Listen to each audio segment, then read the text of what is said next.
ಶ್ರೀಯುತರಾದ ಶ್ರೀ ರಾವ್ ಸಾಹೇಬ್ ಅಣ್ಣಾ ಸಾಹೇಬ್ ಪಾಟೀಲ್ರವರನ್ನು ನಮ್ಮ ಈ ಸಂಚಿಕೆಯಲ್ಲಿ ಸಂದರ್ಶಿಸಿದ್ದೇವೆ.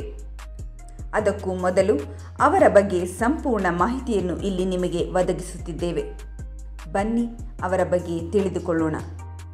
ಇಂದು ರಾಜ್ಯದೆಲ್ಲೆಡೆ ಹೆಮ್ಮರವಾಗಿ ಬೆಳೆದು ಧಾರ್ಮಿಕ, ಶೈಕ್ಷಣಿಕ, ಸಾಮಾಜಿಕ ಅಭಿವೃದ್ಧಿಗಾಗಿ ಶ್ರಮಿಸುತ್ತಿರುವ ದಕ್ಷಿಣ ಭಾರತ ಜೈನ ಸಭಾದ ಅಧ್ಯಕ್ಷರು ಶ್ರೀ ರಾವ್ ಸಾಹೇಬ್ ಪಾಟೀಲ್ರವರು.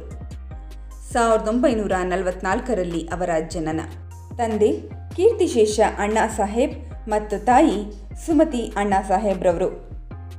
ಶ್ರೀಮತಿ ಮೀನಾಕ್ಷಿ ಅವರೊಂದಿಗೆ ವಿವಾಹವಾಗಿ ಇಬ್ಬರು ಸುಪುತ್ರರು, ಒಬ್ಬ ಸುಪುತ್ರಿ ಹಾಗೂ ಮೊಮ್ಮಕ್ಕಳನ್ನು ಒಳಗೊಂಡ ತುಂಬು ಕುಟುಂಬ.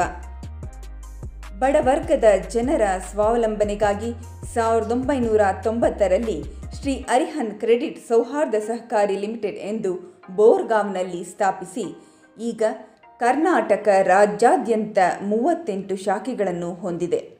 ನಾನು ಶ್ರೀ ಅಶೋಕ್ ಬಂಕಾಪುರೆ, ಶ್ರೀ ಅರಿಹಂತ್ ಕ್ರೆಡಿಟ್ ಸೌಹಾರ್ದ ಸಹಕಾರಿ ಲಿಮಿಟೆಡ್ ಬೋರ್ಗಾವ್ ಇದರ CEO ಆಗಿ ಕೆಲಸ ಮಾಡ್ತಾಯಿದ್ದೇನೆ. ಈ ಸಂಸ್ಥೆಯ ಸಂಸ್ಥಾಪಕ ಅಧ್ಯಕ್ಷರಾದಂಥ ಶ್ರೀಯುತ ರಾವ್ ಸಾಹೇಬ್ ಅಣ್ಣಾ ಸಾಹೇಬ್ ಪಾಟೀಲ್ ದಾದಾ ಇವರು ಈ ಸಂಸ್ಥೆಯನ್ನು 1990ರಲ್ಲಿ ಹುಟ್ಟುಹಾಕಿದರು. ಈಗ ಸತತವಾಗಿ ನಾವು 29 ವರ್ಷ ಈ ಸಂಸ್ಥೆಯ ಒಂದು ಏಳಿಗೆಗಾಗಿ ಸಂಪೂರ್ಣ ಅವರ ಶ್ರಮಪಟ್ಟಿದ್ದಂಥ ವಿಷಯ ಇದೆ. ಇದು ಸದ್ಯಕ್ಕೆ ಈಗ ಹೇಳಬೇಕಾದ್ರೆ ನಮ್ಮ ಸಂಸ್ಥೆ ಕರ್ನಾಟಕ ಸ್ಟೇಟಕ್ಕೆ ಏರಿಯಾ ಆಫ್ ಆಪರೇಷನ್ ಇದ್ದು 42 ಶಾಖೆಗಳನ್ನು ಈಗ ಹೊಂದಿದೆ. ಸಂಸ್ಥೆಯ ಒಂದು ಒಟ್ಟು ಠೇವು 660 ಕೋಟಿ ರೂಪಾಯಿ ದಾಟಿದೆ ಇವತ್ತಿನ ದಿವಸಿಗೆ. ಅದೇ ಪ್ರಕಾರ ಕಳೆದ ಸಾಲಿನಲ್ಲಿ 4,70,00,000 ನಾವು ಲಾಭವನ್ನು ಗಳಿಸಿದ್ದೇವೆ. ಇದರ ಎಲ್ಲ ಒಂದು ಇಷ್ಟೊಂದು ಡೆವಲಪ್ಮೆಂಟ್ ಆಗಲಿಕ್ಕೆ ಕಾರಣ ಅಂತಂದರೆ ನಮ್ಮ ಆದರಣೀಯ ದಾದಾ ಅವರು ಪಟ್ಟಿದ್ದ ಶ್ರಮ ಅಂತ ಹೇಳಲಿಕ್ಕೆ ನನಗೆ ಹೆಮ್ಮೆ ಆಗುತ್ತದೆ. ಇಷ್ಟೇ ಅಲ್ಲದೆ ಊರಿನ ಸುತ್ತಮುತ್ತಲಿನ ಜನತೆಗಾಗಿ ಇವರಿಂದ ಸ್ಥಾಪಿತವಾದ ಸಂಸ್ಥೆಗಳು 1-2 ಪ್ರತಿಯೊಂದನ್ನು ನಿಮಗೆ ತಿಳಿಸುತ್ತೇವೆ, ಬನ್ನಿ. ತಾಲೂಕಿನ ಮಕ್ಕಳಿಗಾಗಿ ಶ್ರೀ ಅರಿಹಂತ್ ಮರಾಠಿ ಮಾಧ್ಯಮ ಪ್ರಾಥಮಿಕ ಮತ್ತು ಪ್ರೌಢಶಾಲೆ,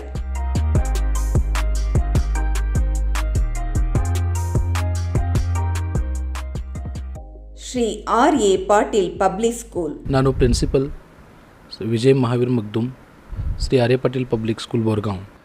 2014ನೇ ಸಾಲಿನಲ್ಲಿ ದಾದಾ ಅವರು ಈ ಗ್ರಾಮೀಣ ಭಾಗದಲ್ಲಿರುವ ರೈತ ಬಾಂಧವರ ಮಕ್ಕಳಿಗಾಗಿ ಅನುಕೂಲವಾಗುವಂತಹ ಪಟ್ಟಣದಲ್ಲಿ ಇರುವಂತಹ ಎಲ್ಲ ವಿದ್ಯಾಭ್ಯಾಸ ಮತ್ತು ಅಲ್ಲಿರುವ ಎಲ್ಲ ಫ್ಯಾಸಿಲಿಟೀಸ್ಗಳನ್ನು ಇರಬೇಕಂತ ಒಂದು ಕನಸಿತ್ತು. ಆ ಕನಸನ್ನು ನನಸು ಮಾಡಿ ನಮ್ಮ ಚೇರ್ಮನ್ರಾದ ಶ್ರೀ ಉತ್ತಮಣ್ಣ ಪಾಟೀಲ್ ಅವರು ಮತ್ತು ಸೆಕ್ರೆಟರಿ ಅವರು ಶ್ರೀ ಅಭಿನಂದನ್ ಪಾಟೀಲ್ ಅವರು 2014ನೇ ಸಾಲಿನಲ್ಲಿ ಈ ಶಾಲೆಯನ್ನು ಸ್ಟಾರ್ಟ್ ಮಾಡಿದ್ದರು. ಸ್ಟಾರ್ಟ್ ಮಾಡುವಾಗ ಈ ಶಾಲೆಯಲ್ಲೂ 200 ಮಕ್ಕಳಿಂದ ಸ್ಟಾರ್ಟ್ ಆದ ಈ ಶಾಲೆ ಈಗ 5 ವರ್ಷದಲ್ಲಿ 426 ವಿದ್ಯಾರ್ಥಿಗಳು ಇಲ್ಲಿ ಓದುತ್ತಾ ಇದ್ದಾರೆ. ರೈತರ ಅನುಕೂಲಕ್ಕಾಗಿ ಶ್ರೀ ಅರಿಹಂತ್ ಹಾಲು ಉತ್ಪಾದಕರ ಸಂಘ.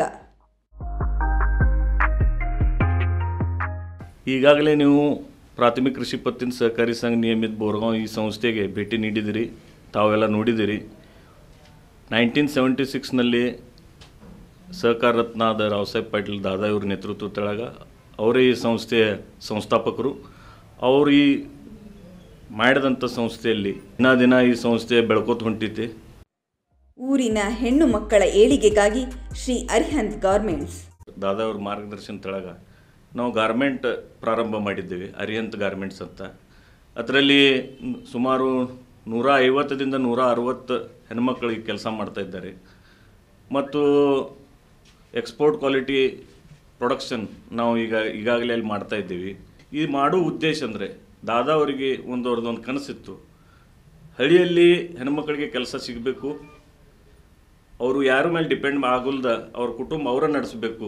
ಈ ದೃಷ್ಟಿಕೋನದಿಂದ ಇದು ಮಾಡೋ ಉದ್ದೇಶ. ಮಕ್ಕಳಿಗೆ ವಿದ್ಯಾಭ್ಯಾಸದ ಅನುಕೂಲಕ್ಕಾಗಿ ಸ್ಟೇಷನರಿ ಸ್ಟೋರ್ನಲ್ಲಿ MRP ದರದಲ್ಲಿ ವಿದ್ಯಾರ್ಥಿಗಳಿಗೆ ಉಪಯುಕ್ತ ಸಾಮಗ್ರಿಗಳ ವಿತರಣೆ. ಕುಡಿಯುವ ನೀರಿಗಾಗಿ ಶುದ್ಧ ನೀರಿನ ಘಟಕ, ನ್ಯಾಯಬೆಲೆ ಅಂಗಡಿ, ಹೀಗೆ ಹಲವಾರು ರೀತಿಯಲ್ಲಿ ಜನತೆಗೆ ಸಹಕಾರವನ್ನು ನೀಡುತ್ತಾ ಬಂದು ಸಹಕಾರ ರತ್ನ ಎನಿಸಿಕೊಂಡು ಇಲ್ಲಿನ ಜನತೆಯ ನೆಚ್ಚಿನ ದಾದಾ ಆಗಿದ್ದಾರೆ. ಸಕ್ಕರೆ ಕಾರ್ಖಾನೆ ಹಾಗೂ ನೂಲು ಕಾರ್ಖಾನೆಗಳ ಮೂಲಕ ಉದ್ಯೋಗ ಸೃಷ್ಟಿಸಿ ಸುತ್ತಲಿನ ಜನತೆಗೆ ಭದ್ರತೆ ಒದಗಿಸಿದ ಧೀಮಂತ ವ್ಯಕ್ತಿ. ನಮ್ಮ ಜೀವನದಲ್ಲಿ ಏನಾದರೂ ಒಳ್ಳೆಯದಾಗಿದ್ದರೆ ಅದು ದಾದಾರವರಿಂದ ಎಂದು ಹೇಳಿಕೊಳ್ಳಲು ಯಾವ ಸಂಕೋಚವೂ ಇಲ್ಲ ಎನ್ನುತ್ತಾರೆ ಅಲ್ಲಿನ ಜನತೆ. ಇಂತಹ ಮಹಾನ್ ವ್ಯಕ್ತಿ ದಾದಾ ಅವರನ್ನು ಸಂದರ್ಶಿಸುತ್ತಿರುವುದು ನಮಗೆ ಹೆಮ್ಮೆಯ ವಿಷಯವಾಗಿದೆ.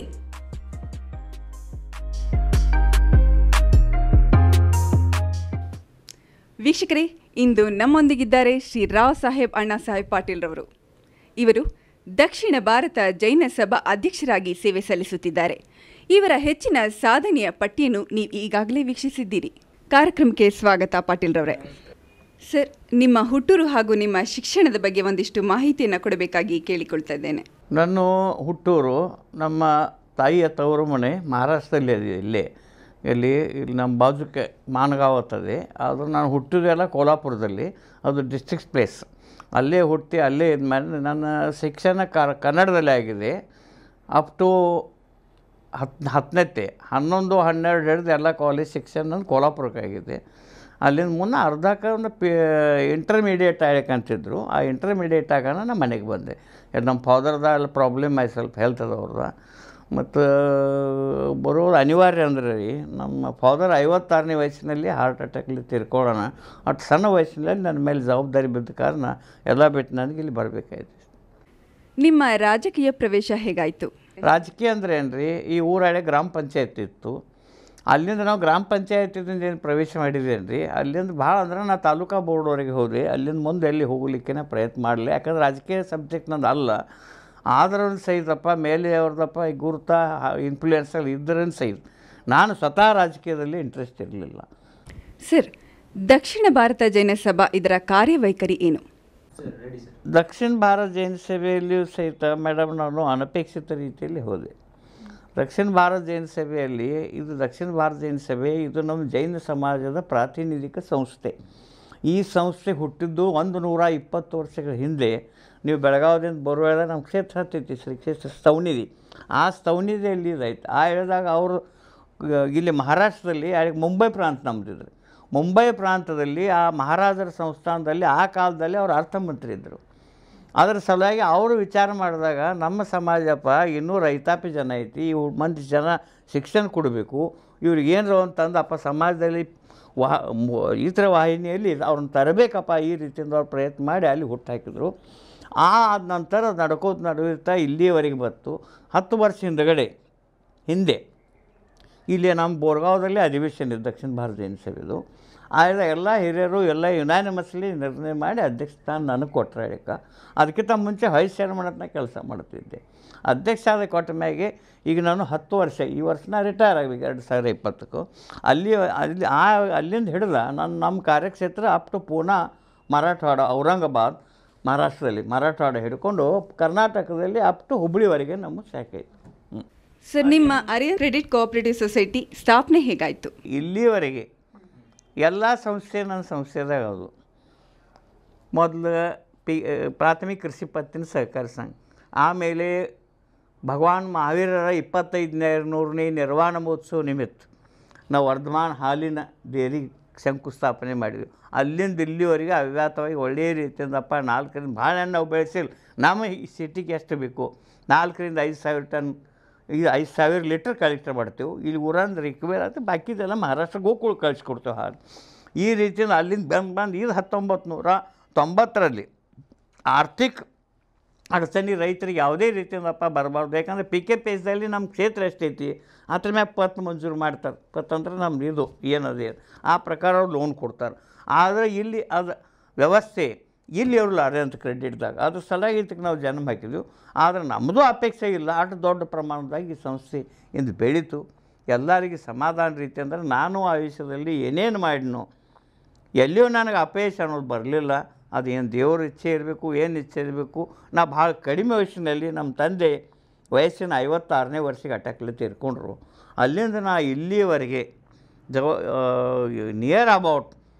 ನಾ ಕಾಲೇಜಿಂದ ಬಂದ ಕೂಡಲೇ ಗ್ರಾಮ ಪಂಚಾಯತ್ ಫಾದರ್ ಇದ್ದಾಗ ನೆತ್ತೀನಿ ರೀ.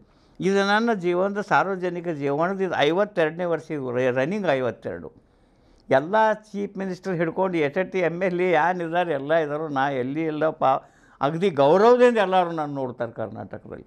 ಆ ರೀತಿ ಬಂದು ಮಾಡಿದವರು ನನ್ನ ಜೀವನದಲ್ಲಿ ನಾನು ಅತ್ಯಂತ ಸುಖಿ, ಸಮಾಧಾನಿ, ಸಂತುಷ್ಟಿದ್ದೇನೆ.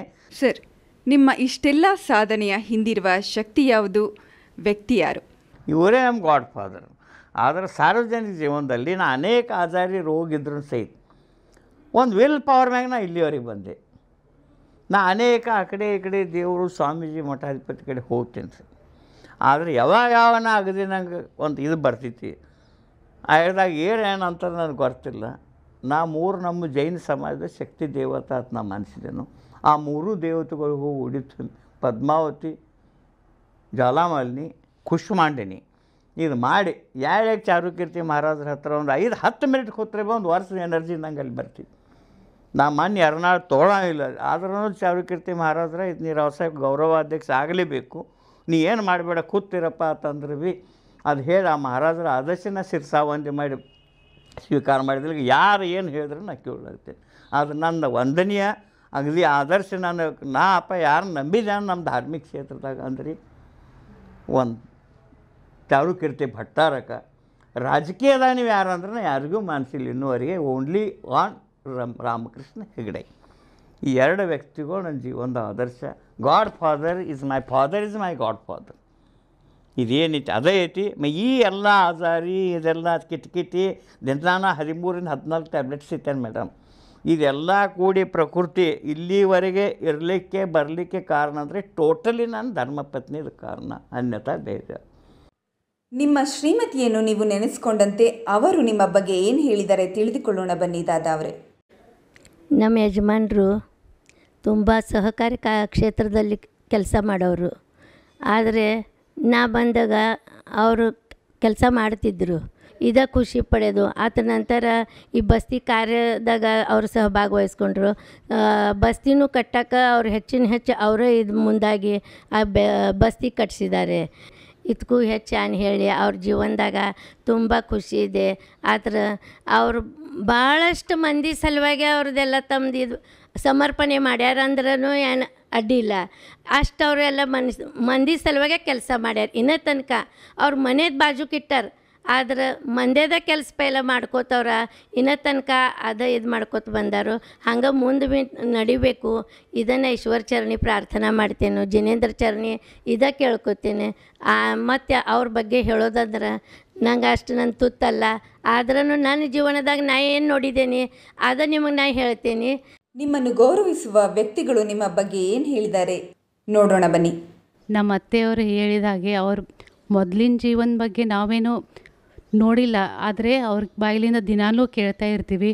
ಅವ್ರ ಜೀವನದಲ್ಲಿ ತಿರುವುಗಳು, ಅವ್ರ ಕಷ್ಟಗಳು, ಅವ್ರು ಅನುಭವಿಸಿದ ರೀತಿಗಳು, ಅದೇ ಉದಾಹರಣೆಯನ್ನು ನಮಗೂ ಕೊಡ್ತಿರ್ತಾರೆ. ಅದರಲ್ಲಿ ಒಂದು ನಾವು ಕಲಿಬೇಕಾದದಂದರೆ ಏನಾದ್ರೂ ನಾವು ನಗ್ನಗ್ತಾ ಇರಬೇಕು. ಹೊರಗಿನ ವಿಷಯ ಹೊರಗೆ ಬಿಟ್ಕೊಂಡು ಮನೆಯಲ್ಲಿ ಎಲ್ಲರ ಜೊತೆ ಚೆನ್ನಾಗಿ ನಗ್ನಗ್ತಾ ಇರಬೇಕು. ಹಾಗೂ ಅವರಲ್ಲಿರುವ ಸ್ಪಿರಿಟ್, ಆ ಸ್ಫೂರ್ತಿ ಎಲ್ಲ ನೋಡಿದರೆ ನಮ್ಮಿಂದ ನಾವು ಅಷ್ಟೊಂದೇನು ಮಾಡಿಲ್ಲ, ಆದರೆ ಅವ್ರು ಇಷ್ಟೊಂದು ಮಾಡ್ತಾರಲ್ಲ, ಅವ್ರಿಗೆ ನಾವು ಸಾಥ್ ಕೊಡಬೇಕು, ಅವ್ರ ಜೊತೆ ನಾವು ಮುಂದೆ ಹೋಗಬೇಕು. ನಮ್ಮಿಂದ ಅವ್ರದ್ದೇನು ಕೆಲಸ ಕಾರ್ಯ ನಿಲ್ಲಬಾರ್ದು ಅಂಥೇಳಿ ತಿಳ್ಕೊಂಡು ನಾವು ಅವ್ರ ಜೊತೆ ಹೊಂದ್ಕೊಂಡು ಮಾಡ್ಕೊಂಡು ಇರ್ತೀವಿ. ಅವರು ನಮ್ಮ ಜೊತೆ ತುಂಬ ನಕ್ಕೊಂಡಿರ್ತಾರೆ. ಇಷ್ಟೊತ್ತು ತಮ್ಮ ಬಗ್ಗೆ ತಿಳಿದುಕೊಳ್ಳಲು ಅವಕಾಶ ಮಾಡಿಸಿಕೊಟ್ಟಂತಹ ರಾವ್ ಸಾಹೇಬ್ ಪಾಟೀಲ್ರವರಿಗೆ ಧನ್ಯವಾದಗಳು. ನೀವು ಬಂದ್ರಿ, ನಮ್ಮ ಮೊನ್ನೆ ಎರ್ನಾಳದಾಗೂ ಭೇಟಿ ಆದ್ರಿ. ಅಗದಿ ವಿನಂತಿಗೆ ಮಾಡಿಕೊಟ್ಟಪ್ಪ, ಇಲ್ಲಿ ತನಕ ಬಂದು ಮುಂಜಾನೆ ಹಿಡಿದು ನಾವೆಲ್ಲ ಇನ್ಸ್ಟಿಟ್ಯೂಷನ್ ನೀವು ನೋಡಿದ್ರಿ. ಮತ್ತು ಈ ರೀತಿ ಸಹಕಾರ ಕೊಟ್ಟಪ್ಪ ಭಾಳ ಒಳ್ಳೆಯ ರೀತಿ ಭಾಳ ಇಷ್ಟ ಆಯ್ತು ಭಾಳ ದಿವಸದಿಂದ. ಅದು ಇವತ್ತು ಪೂರ್ತಿ ಆಯಿತು ನೀವು ಬಂದಿದ್ದೀರಿ. ಅದ್ರ ಸಲುವಾಗಿ ನಿಮಗೆ ಎಲ್ಲ ನನ್ನ ಅರಿಯಂತ ಪರಿವಾರದ ಜೊತೆ ತುಂಬ ಧನ್ಯವಾದಗಳು. ವೀಕ್ಷಕರೇ, ನೋಡಿದ್ರಲ್ಲ, ಮತ್ತೆ ಮುಂದಿನ ಸಂಚಿಕೆಯಲ್ಲಿ ಭೇಟಿಯಾಗೋಣ. ವಂದನೆಗಳೊಂದಿಗೆ ಚಿನ್ನದರ್ಶನ.